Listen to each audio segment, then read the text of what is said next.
up, everybody? Welcome to our channel. This is the first video of our official YouTube channel, and we are super excited. My husband Nathan and I, my name's Hannah. Nice to meet you. Nathan's in getting fuel for the tractor right now. But yeah, we just kind of wanted to bring you guys along on this. So starting last year, 2021, we started running basically a small homestead out of our apartment. We found a relative of Nathan's who was willing to rent us a little bit of land, and we just decided to take the plunge for it. It's something we always wanted to do, but we were like, oh, we live in an apartment, I don't know if we can do it. But we just decided to go for it with, you know, the food problems all throughout the pandemic and all that. We're like, you know what? It's never going to be time if we don't just jump into it. So we are currently on our way out there now for the first day in our 2022 season. We do have a TikTok channel account, whatever you want to call it, where we've been posting short videos about starting our seedlings and stuff. But we wanted this one to be our first YouTube video. So I'll catch up with you guys when we get there. We're here. We made it. Hey Nate. Hi. We're farming in the snow. A Broad Fork. There's various ones online, but we got the heaviest duty one. 4 prongs, this is their 12-inch model. It means it cuts 12 inches deep. Kind of step that bad boy in, wiggling back and forth. Once you get those tines in there, they wouldn't be going so easy if we hadn't double dug this out last year with the tractor. Last year was a pain. That was the first year we broke ground. Yeah, it's all solid. So this is a lot darker clay. See, it's got a crumble to it, but there's still some chunks of clay in there. Show us the dirt. But I mean, that still may look rough to some, but compared to last year, that's fabulous. yeah, we were working with slime last year. It's still heavy soil, but we're mixing it. We got in the back there, we got a fat wad of peat moss, and we got some garden soil. Peat moss, garden soil, and composted manure that we bought from Menards. This is potash from my parents' pellet stove. They burn hardwood. Oh, there's another mouse that was in there. Oh, a mouse. Yeah. Hello. Oh, that one's a fat mouse. They thought it was really swell to be camping out in this potash. Can I help it out? Oh yeah. No, he'll get out. Oh, he'll get out. See? Boom. Oh, goodbye. Yeah, I'm gonna go find a home in Holmes' house. We dug this all up and make sure there's no more mouse nests in there. Yeah, we came across that was 2 different mice nests, right?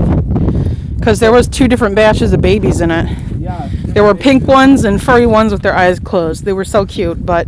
So I'm going to stick this in here and I'll show you what we're doing this time. We got peat moss. You see, it's pretty windy out. I'm trying to get it turned in. This tan stuff is that fire ash, which is a potash amendment. Since we cut down so deep, I'm using I don't know, they call it a digging fork. I got something in my glove. Yeah. Anyways, I'm just trying to get this mixed in before the wind carries it out. This peat moss binds to the clay and helps break it up. Makes the dirt softer and loamier. Yeah, gives a lot more lift. It also does. Are you talking about the peat moss or the ash? The potash is one of your 3 macronutrients. You got nitrogen, potash, or NKP.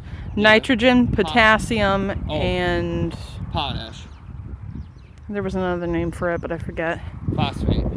Phosphorus, yeah. Phosphorus or potash. Yeah. Those are the one and the same. So that's why I kind of get a little confused in the placement.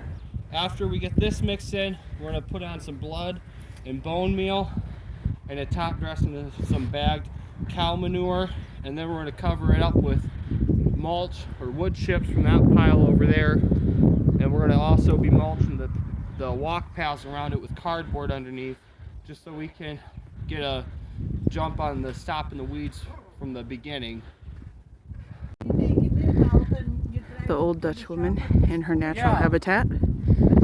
She can't hear me. That's why I'm going to put straw around it and stuff. There is some funny building. You will see it when you walk. Grandmother, grandson. Okay.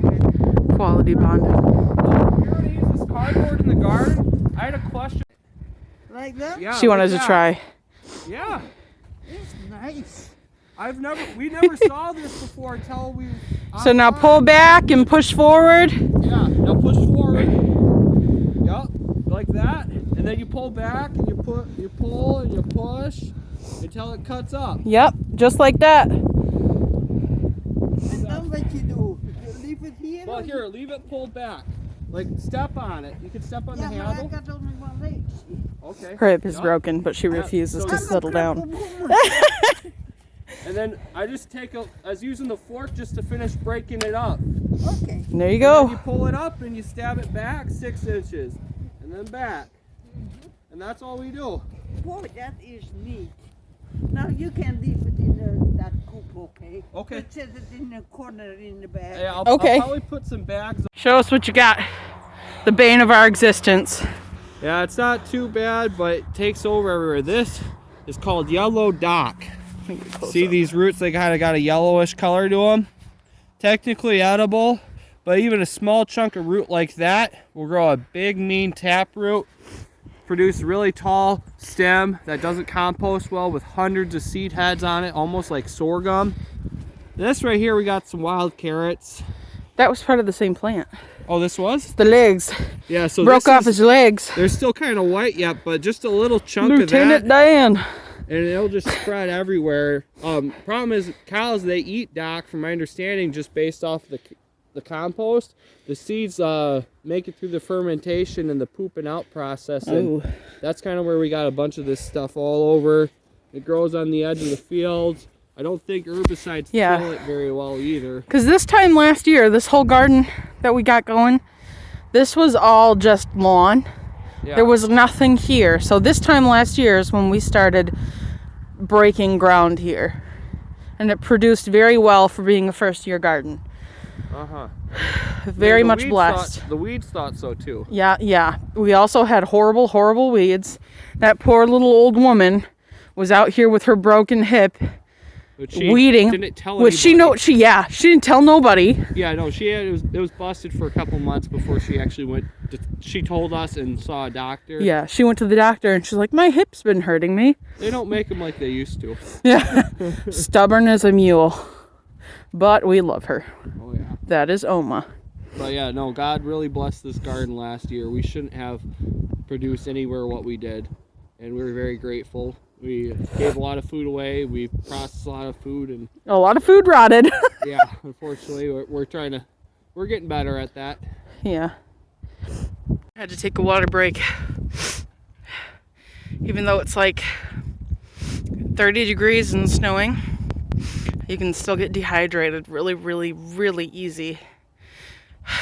But I want to show you this view.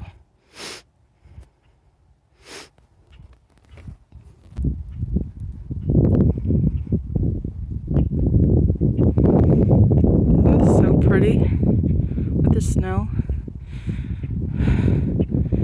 The sky is gray, but still so pretty. Oma nicely came out and said, I've got all kinds of canned goods in my kitchen and you're welcome to use them. So if you want, you can cook us dinner. I'm a terrible cook. So food, you can make it. Her indirect way of saying, make me dinner. Which I don't mind. She's going to be 90 this year.